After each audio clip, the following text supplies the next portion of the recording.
우유는 우리가 일상적으로 먹는 음식입니다. 그러나 그것을 잘 숙성해서 만들면 아주 값비싼 치즈를 만들 수가 있습니다. 치즈는 우유로 여러분 만듭니다. 파르미지아노 레지안이라는 이 치즈는 아주 값비싼 치즈입니다. 우유와 소금과 또 우유를 응고시키는 효소, 단 세 가지만을 사용해서 만드는데 굉장히 값비싼 치즈로 전 세계 사람들에게 그렇게 소비가 되고 있습니다. 특별히 이 치즈를 만드는 그 우유는 바체로제라고 하는 소품종에서 나오는 그 우유만으로 만들게 되는데 그들이 먹는 건초에는 특별한 박테리아가 있어가지고 아주 조금 희소하기 때문에 저 치즈는 좀 더 비싸고 또 풍미가 깊고 신맛이 약간 나는 특징이 있다고 합니다. 식전에 먹어도 괜찮고 평소 우유가 소화가 안 되는 사람들도 저 치즈를 먹으면 소화가 잘 되고 맛있는 치즈라고 합니다. 그래서 1년, 2년, 3년, 4년 다 부르는 이름이 다르고 가격도 다르게 이렇게 사용된다고 합니다. 오랜 기다림, 숙성 그 기간이 지나면 우유가 1이라면은 어떤 치즈는 10, 50, 100도 될 수 있는 그런 가치 있는 존재가 됩니다. 특별히 숙성이 많이 될수록 가치가 높아집니다. 우리도 마찬가지입니다. 하나님은 성전에 거하시는데 성경은 너희가 하나님의 성전인 것과 하나님의 성령이 너희 안에 거하시는 것을 알지 못하느냐. 아름답게 장식해 놓은 교회가 큰 교회가 아니고요. 우리가 성숙하고 숙성될수록 그것 가운데 하나님께서 임재하시고 역사하시고 그게 아름다운 성전이라고 그렇게 말씀하고 있습니다. 예수님은 우리 심령 가운데 오십니다. 그래서 우리가 빚어지고 숙성되고 성장할수록 성령님과 하나님은 우리 가운데 그렇게 임재하시길 기뻐하십니다. 오랜 기다림, 이스라엘 백성들은 기다리고 또 기다렸습니다. 언젠가 우리를 구원할 메시아가 올 것이다. 개인도 기다리고 민족도 기다리고 모두가 그렇게 기다렸습니다. 그래서 이스라엘 백성들은 메시아 대망 사상을 가지고 있었습니다. 그 메시아가 드디어 지금으로부터 2000년 전에 유대 땅에 오셨습니다. 첫 번째 이 본문을 통해서 은혜 받은 자와 더 큰 은혜 받은 자를 우리에게 계시하고 있습니다. 한번 28절부터 30절까지 읽어보겠습니다. 그에게 들어가 이르되 은혜를 받은 자여 평안할지어다. 주께서 너와 함께 하시도다 하니 처녀가 그 말을 듣고 놀라 이런 인사가 어찌함인가 생각하매 천사가 이르되 마리아여 무서워하지 말라. 내가 하나님께 은혜를 입었느니라. 오랜 기다림, 기도가 드디어 은혜를 맺는 순간입니다. 천사 가브리엘이 마리아에게 찾아와서 처음 했던 이야기가 은혜 받은 자여 평안할지어다. 주께서 너와 함께 하시도다. 그리고 천사가 거듭 30절에도 무서워하지 말라. 내가 하나님께 은혜를 입었느니라 말씀하였습니다. 세상에 자녀로 인해 가지고 복된 여인들이 참 많을 겁니다. 대통령이 자기 자녀다. 세상에서 가장 부자인 일론 머스크의 엄마는 아주 좋겠죠. 그리고 어떤 존경받는 인물, 과학자나 학문적 성과를 낳은 자들, 수능 만점 받은 그 부모의 영광 얼마나 좋겠습니까? 그렇게 세상에 복된 태들이 많지만 그 중에 한 명을 찾는다면 역시 예수님의 육신의 어머니 마리아일 것입니다. 왜냐하면 온 인류의 죄를 대속하여 구원할 그 예수님을 잉태하고 그에게 젖을 먹이고 키웠기 때문에 가장 복된 자가 바로 예수님을 잉태한 마리아의 태일 것입니다. 그렇다면 어떻게 마리아는 수많은 사람들의 그 바람과 기도와 하나님의 선택으로 예수님을 잉태할 수 있었을까? 마리아가 예수님을 잉태할 수 있었던 자격, 그것은 순전한 믿음과 하나님과 영혼을 사랑하는 그 마음과 천국을 향한 그 소망을 분명히 가졌기 때문이다. 라고 이렇게 이야기하면 그가 자격이 충분하다는 말이 될 것입니다.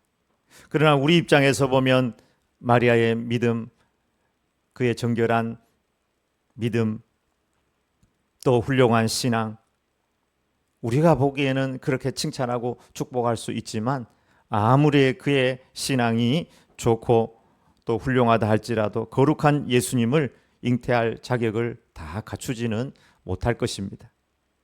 그렇기 때문에 가브리엘이 마리아를 처음 만나자마자 은혜 받은 자요, 은혜 받은 자요 라고 이렇게 말하였던 것입니다. 그렇습니다.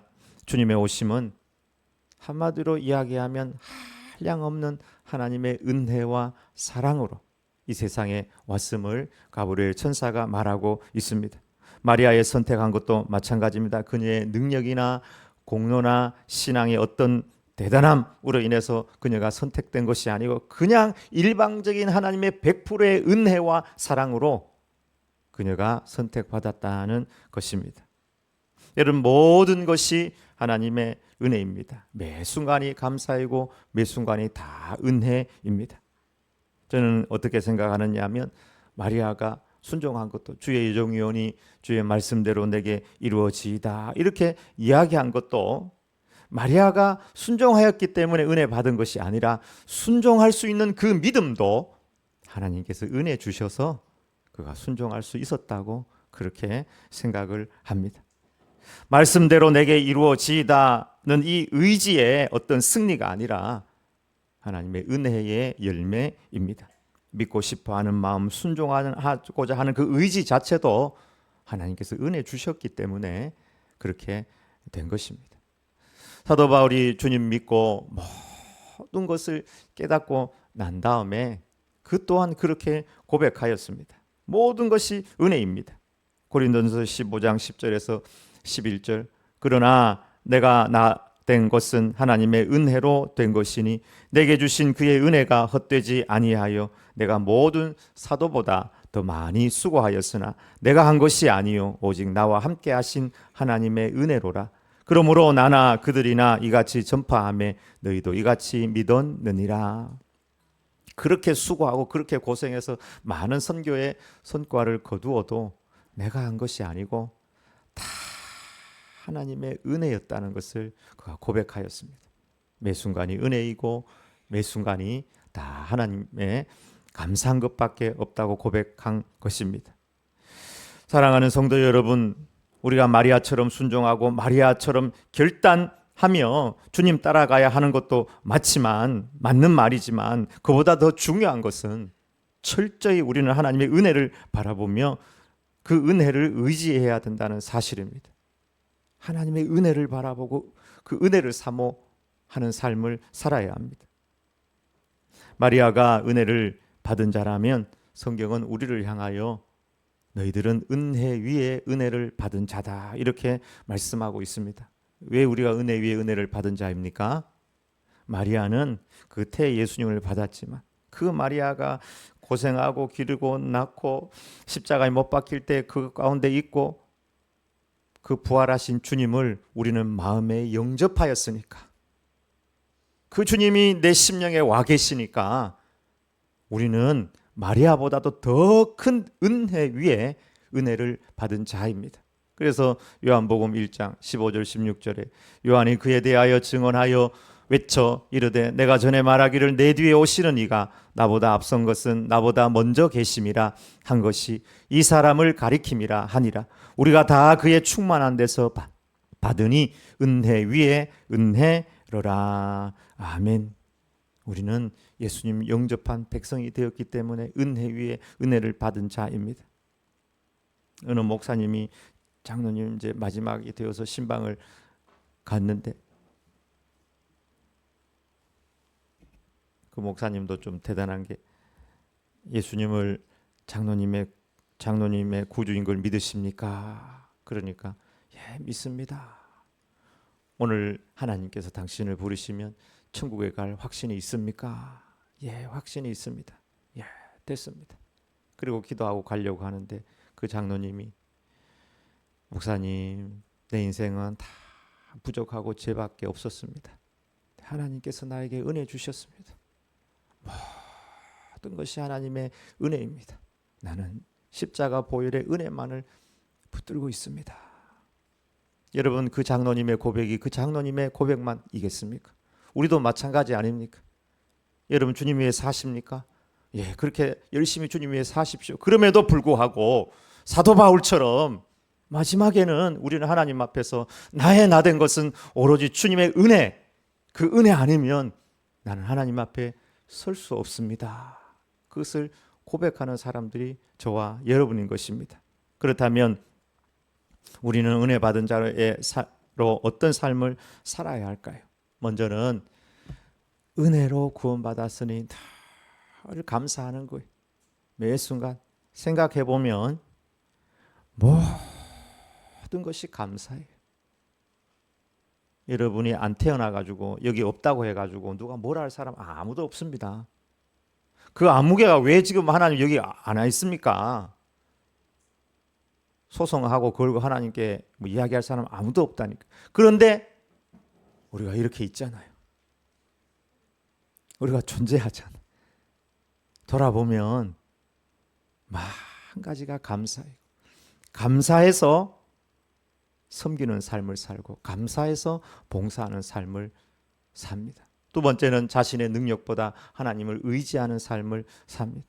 은혜 받은 자는 은혜로 구원받았기 때문에 자기를 의지하지 않습니다. 자신의 공로를 의지하지 않습니다. 오직 하나님을 의지하는 삶을 삽니다. 세 번째는 나도 그 보혈로 은혜 받았으니까 전도하는 삶, 전하는 삶을 삽니다. 그리고 성탄을 맞이하여서 이제 사랑 나눔 이렇게 하고 또 예수님의 탄생을 전하는데, 옛날에는 성탄 카드도 쓰고 캐롤도 많이 부르고 이렇게 했지만 지금 어디 가서 새벽 송하기도 힘들어요. 다 민원이 들어가 버려요. 그래서 이 한 주간 동안 우리도 내가 생각하는 그 한 사람 1년 중에 한 번 정도는 식사 대접을 하든지 편지를 쓰든지 카톡에, 요즘 카톡 보내기가 얼마나 좋습니까? 예수님께서 우리 죄를 위하여 이 세상에 오셨습니다. 성탄의 기쁜 소식을 전하든지, 전화를 해서 한번 목소리 듣고 탁 선물을 보내든지, 만나고 선물 보고 대접하고 주님의 복음을 전하는 그런 한 주간, 전도하는 한 주간이 되기를 바랍니다. 세 번째는 찬양과 예배하는 삶입니다.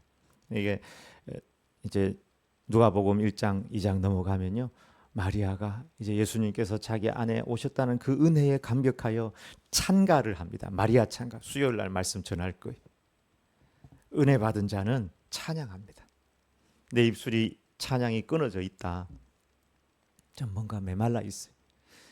영적으로도 메말라 있고 정서적으로도 메말라 있고. 제가 보니까 나이들 은퇴하신 분들 중에 내가 이렇게 다녀보니까 여기 라디오 차고 매일 노래 부르고 다니는 사람들이 있어요. 그 사람들도 그렇게 기쁘게 사는데 예수님 믿는 사람들이 왜 그렇게 우울하고 절망하고 낭망합니까? 어디 가도 찬양하고 노래하고 예배하는 삶. 그 일환에서 우리가 성탄 발표 예배를 하고 하나님 찬양하는 것입니다. 또 마지막으로 말씀 앞에 자신을 내려놓는 삶입니다.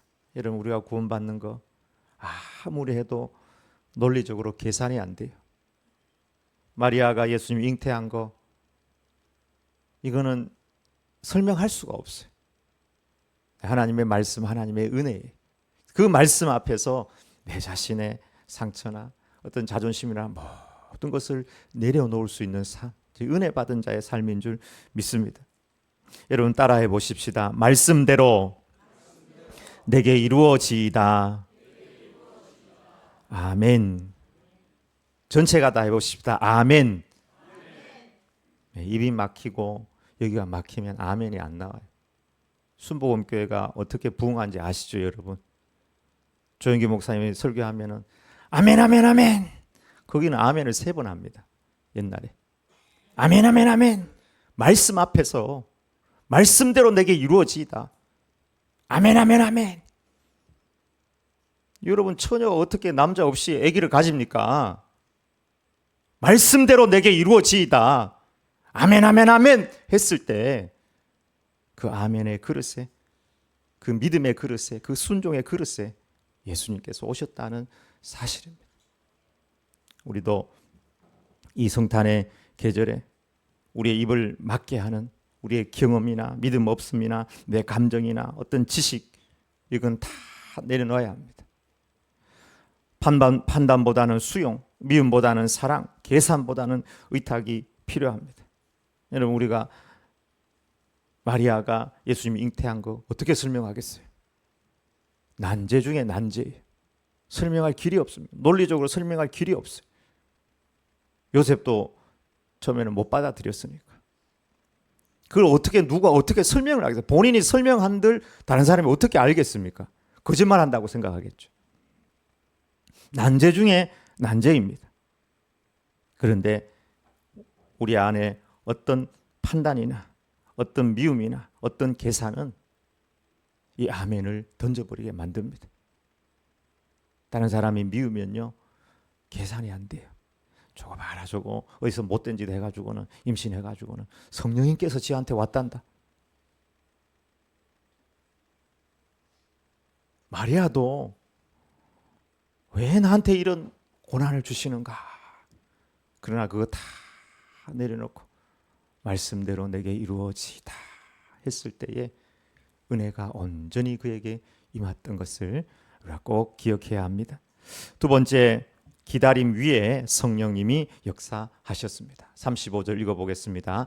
천사가 대답하여 이르되 성령이 내게 임하시고 지극히 높으신 이의 능력이 너를 덮으시리니 이러므로 나실 바 거룩한 이는 하나님의 아들이라 일컬어지리라. 아멘. 오늘 본문의 배경은 기다림이라고 할 수 있습니다. 우리가 보기에는 그냥 갑자기 가브리엘이 이제 마리아에게 찾아와서 너에게 예수님께서 성령님으로 인해서 잉태될 거다 이렇게 받아들여지지만, 성경 통해서 보면은 창세기에서부터 여자의 후손에 대한 예언, 그리고 아브라함에게 주신 후손의 약속, 그리고 구원자 다윗의 자손으로 인해서 오실 왕, 그 수많은 선지자들을 통해서 예언하신 그 모든 예언의 성취. 그래서 이스라엘 백성들이 고난당하고 어렵고 포로로 끌려가고 침공당하고 약탈당하고 힘들고 어려울 때마다 그들은 하나님께서 말씀하신 그 메시아를 또 기다리고 기다렸습니다. 오늘 본문도 마찬가지입니다. 이스라엘은요, 로마의 속국이었습니다. 우리 일제 강점기에 있었던 것처럼 그게 로마 군이 주둔하고 있었습니다. 그리고 헤롯이나 지도자들은 그들과 결탁하여서 폭정을 일삼고 탈취를 일상으로 했습니다. 그래서 대부분의 백성들이 가난했습니다. 가난하지 않는 백성이 없었습니다. 일부 이렇게 조금 사는 사람만 밥 먹고 살았지 대부분은 어렵게 살았습니다. 한번 생각해 보십시오. 우리나라가 6.25 전쟁 이후에 다들 어렵게 살았던 것처럼 그 사람들도 다들 힘들고 어렵기 때문에 언제 하나님께서 약속하신 그 메시아가 오셔서 우리의 이 먹고 사는 문제를 비롯한 모든 문제를 해결해 줄까? 그런 하나님을 바라보는 신앙이 있었습니다. 그런 시대에 시므온, 안나 같은 경건한 사람들, 나이 많은 믿음의 선배들도 하나님의 위로를 기다렸다. 하나님의 위로라는 것은 역시 메시아입니다. 메시아를 보내주셔서 이 모든 것을 해결해 주실 그런 시대는 아닌가, 이렇게 기다리고 있었던 것입니다. 그리고 마리아도 마찬가지입니다. 예수님의 수태고지를 받고 난 다음에 기다려야 했습니다. 기다려야 됐습니다. 10달 동안 기다려야 했습니다. 임신을 하면 몸에 이상이 오잖아요. 그 이상을 감지하고 배가 불러오고 10대로 추정하거든요. 마리아 10대. 근데 배가 불러오고 이게 도저히 받아들이지 않고 힘든 거예요. 아이를 임신하고 출산하고. 남자를 모이는 여인이 아기를 가졌을 때 받을 그 오해, 그 침묵의 시간, 설명할 수도 없고 설명되지도 않는 그 기다림의 시간, 그 시간을 통해서 마리아는 점점점 성숙되고 완성되어 갔다고 볼 수 있습니다. 여러분, 우리 인생에 있어서 이 기다림이라는 것은 숙명과도 같습니다. 근데 그 기다림을 통해서 성령님께서 임재하시고 역사하신다는 사실입니다. 기다림의 시간은 고독하고 춥고 어두울 수 있습니다. 그러나 그 기다림 위에 성령님께서 역사하셔서 하나님의 일을 이루어 가신다는 사실입니다. 열매는 사실 기다림의 결과입니다. 기다림 없는 예술 작품은 단 하나도 없습니다. 열매도 마찬가지입니다. 이 겨울이 지나고 봄이 오고 그 뜨거운 여름이 지나고 난 다음에야 가을의 열매를 맞이하게 됩니다. 하나님의 말씀을 하나님은 주시고 기다리고 인내하라 하셨습니다.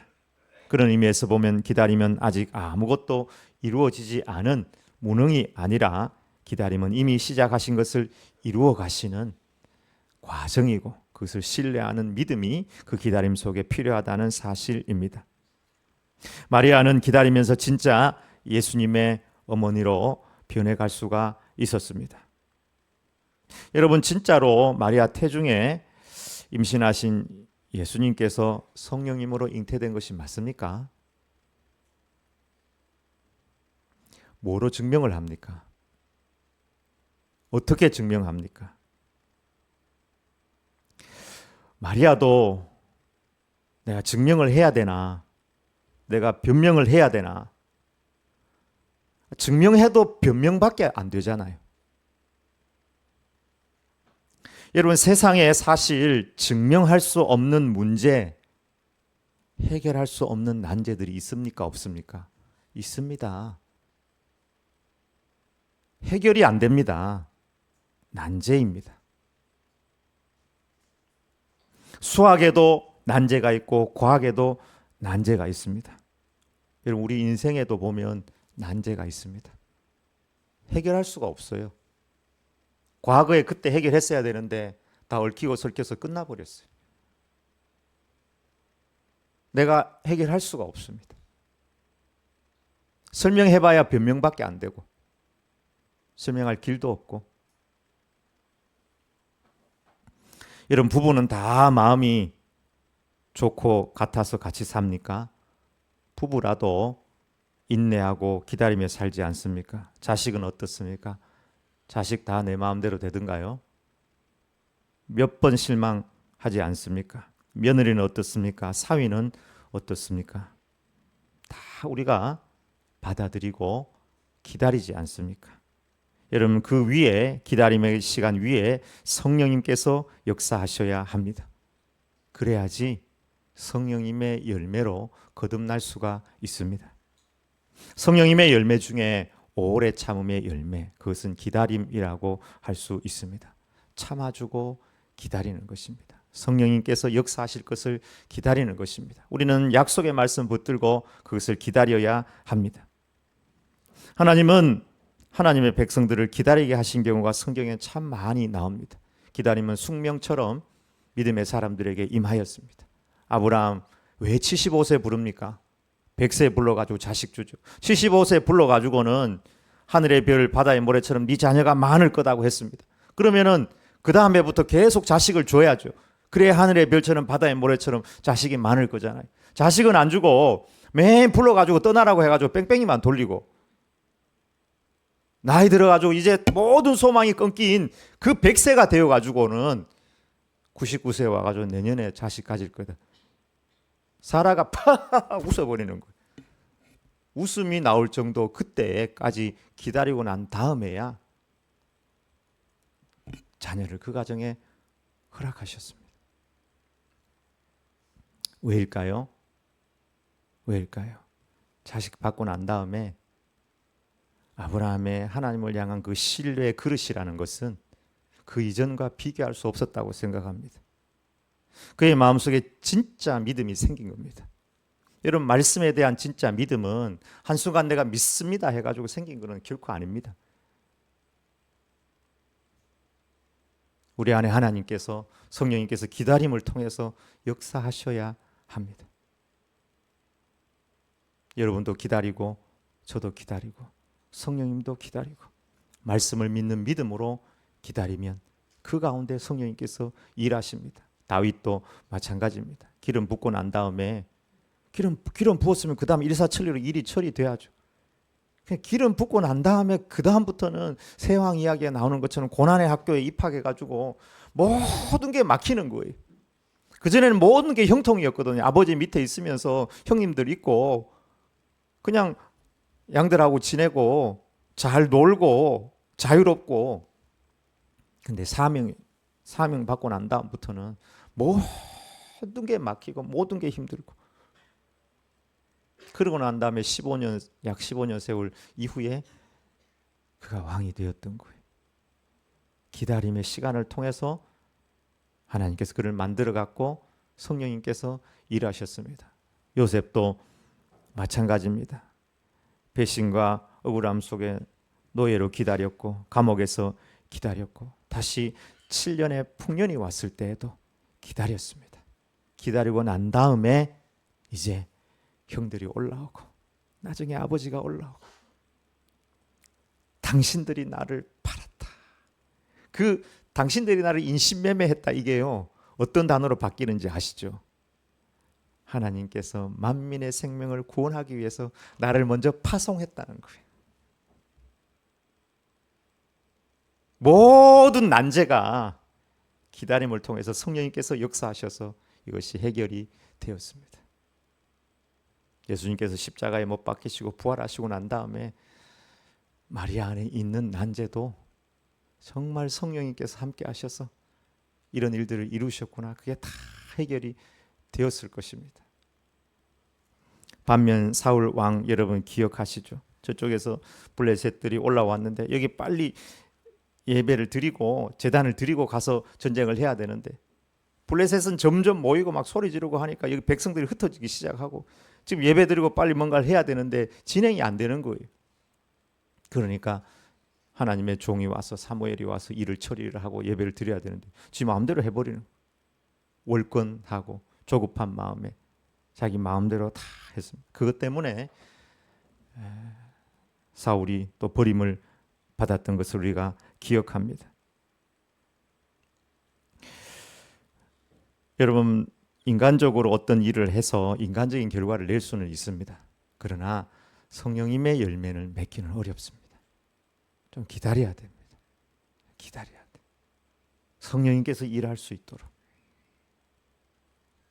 그래서 저는 시편 62편 5절 이 본문을 참 좋아합니다.